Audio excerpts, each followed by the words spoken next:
ভারতের দ্বিতীয় বৃহত্তম রাজ্য মধ্যপ্রদেশ ঐতিহাসিক ও প্রাকৃতিক দিক দিয়ে যার গুরুত্ব অপরিসীম। তাই মধ্যপ্রদেশকে ভারতের হৃদয় বলা হয়ে থাকে। প্রাচীনকাল থেকে মধ্যযুগ পর্যন্ত মধ্যপ্রদেশে এমন অনেক দুর্গ ও প্রাসাদ তৈরি হয়েছিল যেগুলো শুধু ভারতে নয়, সমগ্র বিশ্বেই খ্যাত। মধ্যপ্রদেশের অন্যতম শহর গোয়ালিয়র, যা দুর্গের জন্য বিখ্যাত। মধ্যপ্রদেশের এমনই একটি জনপ্রিয় দুর্গ হল গোয়ালিয়র ফোর্ট। এই দুর্গটি গোপাঞ্চাল নামক একটি ছোট পাহাড়ের উপর অবস্থিত। দুর্গটি ৩ বর্গ কিলোমিটার এলাকা জুড়ে বিস্তৃত। অষ্টম শতাব্দীতে নির্মিত এই দুর্গটি ভারতের অন্যতম বৃহত্তম দুর্গ হিসাবে বিবেচিত হয়। এই দুর্গের উচ্চতা প্রায় ৩৫০ ফুট। গোয়ালিয়র দুর্গের কাঠামোটি সুন্দর লাল পাথর দিয়ে তৈরি। এছাড়াও দুর্গের দেয়ালগুলি সুন্দর নকশা এবং শিলালিপি দিয়ে সজ্জিত। এই কারণে একে ভারতের জিব্রাল্টার বলা হয়। শূন্য সংখ্যা ব্যবহারে বিশ্বের দ্বিতীয় প্রাচীনতম নমুনা এখানে দেখতে পাওয়া যায়। এই দুর্গের জন্য ইউনেস্কোর তরফ থেকে সৃজনশীল শহরের সম্মান পেয়েছে গোয়ালিয়র। জনশ্রুতি অনুযায়ী সুরজ সেন নামে এক রাজা এই দুর্গটি নির্মাণ করেন। কালিপা নামে এক সাধু এক পবিত্র পুকুরের জল ছিটিয়ে তার কুষ্ঠরোগ সারিয়ে দেন। সেই কথা মনে রেখে কৃতজ্ঞ রাজা এই দুর্গটি নির্মাণ করেন। কুতুবউদ্দিন আইবক ইলতুৎমিশের হাত ঘুরে ১৩৯৮ সালে এই দুর্গের মালিকানা যায় তোমর রাজবংশের হাতে। এই তোমর রাজবংশের শাসনকালকেই বলা হয় গোয়ালিয়রের স্বর্ণযুগ। তার আমলে এই দুর্গে ৭টি নতুন নির্মাণ কাজ সম্পন্ন হয়, কিন্তু শীঘ্রই সিকান্দার লোদির চোখ পড়ে এই দুর্গ। অবশেষে ইব্রাহিম লোদির হাতে মানসিং নিহত হন। এরপর দুর্গের দখল নেন বাবর। মুঘলদের থেকে দুর্গের মালিকানা ছিনিয়ে নেন শের শাহ, কিন্তু আকবর ফের দুর্গের দখলদারি পুনরুদ্ধার করেন। সেই থেকেই এই দুর্গ হয়ে যায় মুঘলদের কারাগার।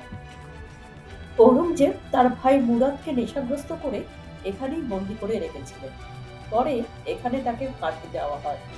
हम लोग इस पैलेस के अंदर हैं, जिसे कहते हैं मान सिंह। ये राजा मान सिंह के सपनों का एक अद्भुत महल है, जिन्होंने इसको बड़ी शिद्दत से बनवाया था। राजा मान सिंह ने इसको 1486 से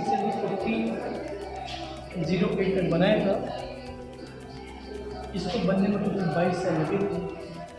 जैसे कि मैंने आपको बताया कि ये हो रहे मान सिंह नहीं थे, वो राजा मान सिंह अकबर के दौर के थे, ये उसके पहले की मान सिंह थे। ये जो आप देखते हैं कमरा, ये कमरा है मान सिंह 8 रानियों का एक शाही संगीत जीवन का छोटा। और देखिए जाने 1 2 3 4 5 6 7 8 उस ज़माने में उसके पीछे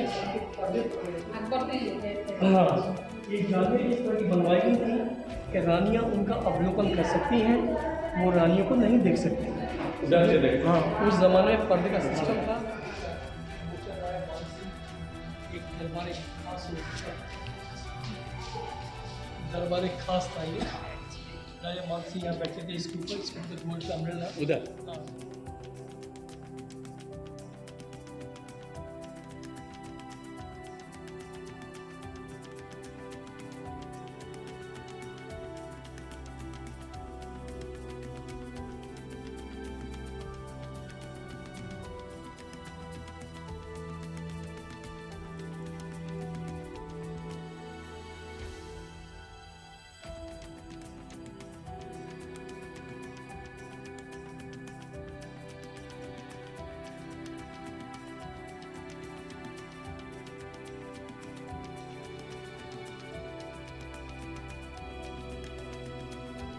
समझ।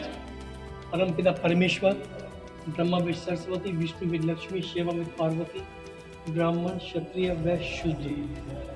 ये पंच तत्व देखिए आप यहाँ पे, ये देखिए आप, ये देखिए हिंदू शैली के डिज़ाइन से मगरा है, क्रोकोडाइल। हाँ, सेंटर में देखिए क्राउन है, क्राउन के अंदर can see the sign of Ganesha. Okay, Ganesh. या देखिए आप, यहाँ देखिए ये एलिफेंट्स हैं, ये लिविंग एलिफेंट्स हैं। इसका मुंह देखिए हाथी का, इसकी बॉडी शेप। ये जो आप विशेष कमरा देख रहे हैं, ये कमरा राजा मान सिंह का एक शाही मान मंदिर था, जिसके नाम से पैलेस फेमस है, मान मंदिर पैलेस। ये जो हाँ, ये जो आप देख रहे हैं खिड़कियाँ सामने, उस वक्त इन खिड़कियों के अंदर हिंदू लॉर्ड ब्रह्मा, विष्णु और शिवा की सोने की मूर्ति इस फ्रेम में लगी रहती थी। कार्विंग्स के अंदर कीमती स्टोन्स और मोती लगे रहते थे। ऊपर जो आप देख रहे हैं छल्ले, इसके अंदर पर्दे पड़ रहते थे बंद करने के बाद। पूजा करने के बाद राजा मानसिंह पीछे गैलरी का ग्राउंड लिया करते थे, जिसे कहते हैं परिक्रमा। প্রাসাদের মূল আকর্ষণ মান মন্দির। এর বাইরে ভিতরে অপূর্ব স্থাপত্য ভারতীয় শিল্পকলার সঙ্গে চৈনিক স্থাপত্য শিল্পের অপূর্ব সংমিশ্রণ সত্যিই দেখার মতো। कैनन्स वहाँ लिखने के लिए जो ग्वालियर से झांसी मोहन लिया करती थी। ये खुफिया रास्ते इस तरह के नहीं थे, इसके अगर आप प्रवेश कर जाए तो डायरेक्ट आगरा झांसी पहुँच जाए। ये विशेष रास्ते इस तरह के हाँ, इसके अंदर प्रवेश करने के बाद आपको 6 किलोमीटर बाइक को चलना पड़ता था पैदल। उसके बाद ये सुरंग एक मेन रोड खुल जाया करती थी, वहाँ से रोड आगरा एक झांसी रोड में जाता था। 19वीं सेंचुरी के अंदर ब्रिटिश के मेजर उसको गेट भी किए थे, इसके अंदर जब 10 ब्रिटिश सोल्जर भेजे थे, और ना तो वो बाहर निकले या वापस आए। इसलिए इन सुरंगों को हमेशा हमेशा बंद करा दिया गया तकनीकी सेक्टर, क्योंकि मुगल कालीन के बाद काफ़ी वर्षों तक किसी का किसी में कोई तकलीफ नहीं।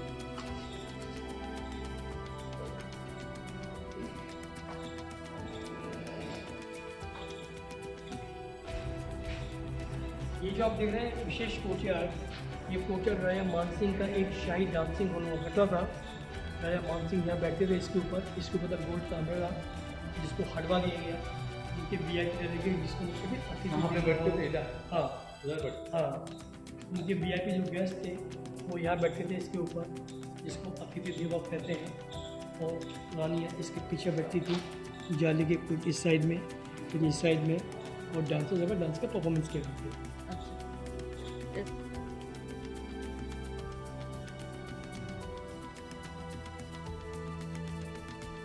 शीशे लगे रहते थे इसमें, कलर मिरर्स। जब ये मशाल जलती थी तो शीशे की लाइट कैच करने के बाद इसको रिफ्लेक्ट करती थी, तो काफ़ी खूबसूरत लगा करता था।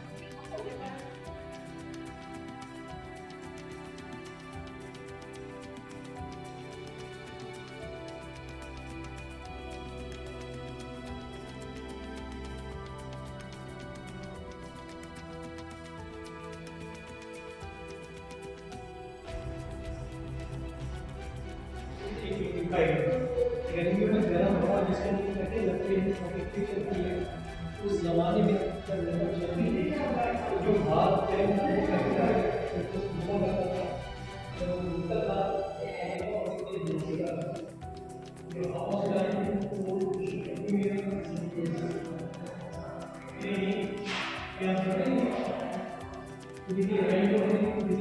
এই প্রাসাদের নিচে আরো 3টি তলা অর্থাৎ 3টি সুড়ঙ্গ ঘর আছে, যেগুলোকে যথাক্রমে -1, -2 এবং -3 রুম বলা হয়ে থাকে। ये देखिए वेंटिलेशन है रोशनी के लिए, बाहर से रोशनी आ रही है, सामने रिफ्लेक्ट होकर देखिए अंदर आ रही है, इसके नीचे आ रही है। ये क्या था? वेंटिलेशन, हवा रोशनी। अच्छा अच्छा।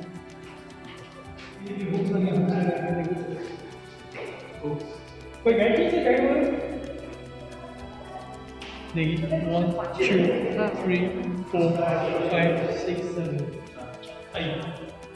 विशेष कमरा, ये कमरा राजा मानसिंह की 8 रानियों का गर्मियों के दिनों में सावन के महीने में उनका एक शाही झूला झूलने का मन करता था। राजा मानसिंह 8 रानियाँ इन होकों के अंदर अलग अलग झूले डाल के इस कमरे में एक साथ इकट्ठी झूला झूलने का आनंद लिया करती थी। और जब इस फोर्ट को औरंगजेब ने कब्जे में लिया तो उन्होंने इस कमरे को एक शाही जेल में कन्वर्ट कर दिया, और उन्होंने अपने खास 2 सगे भाइयों को दारा शिको और मुराद को इन्हीं कमरों में कैद किया था। दारा शिको काफ़ी चालाक और होशियार था, वो इस कमरे से छुपता छुपाता निकल के भाग गए थे, जिसको दिल्ली में गिरफ्तार करवा के हाथी के पैसे कुचलवा के मरवा दिया और उनके सर को धड़ से अलग कर दिया। ये उस जमाने का ओल्ड टेलीफोन सिस्टम। अच्छा, ओल्ड टेलीफोन सिस्टम। हाँ, ये सारे वेंटिलेशन थे हवा और रोशनी के लिए। आइए, अब हम लोग चल रहे हैं -2 के अंदर। -2 में चल रहे हैं, हाँ राइट, चलिए। -2 में चल रहे हैं अब।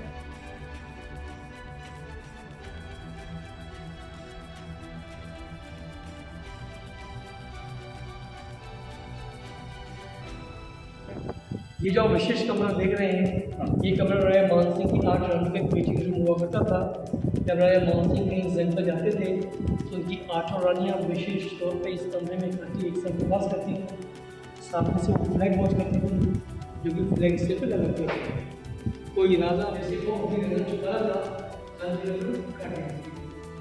इस तरह हम लोग काफ़ी लोगों से कमरे के द्वारा पत्नी मत छूट गई, मैंने भाई को नचा हुई, तो उन्होंने अपने आप को और अपनी मिशन बचाने के लिए जोहर कर आग लगा के अपने को मार दिया।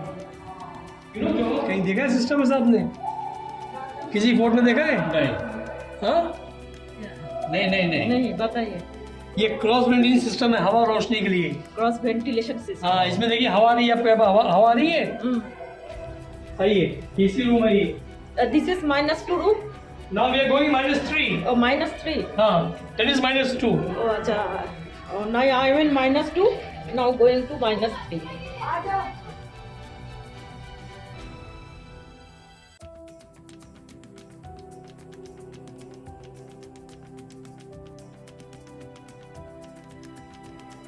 Telephone system.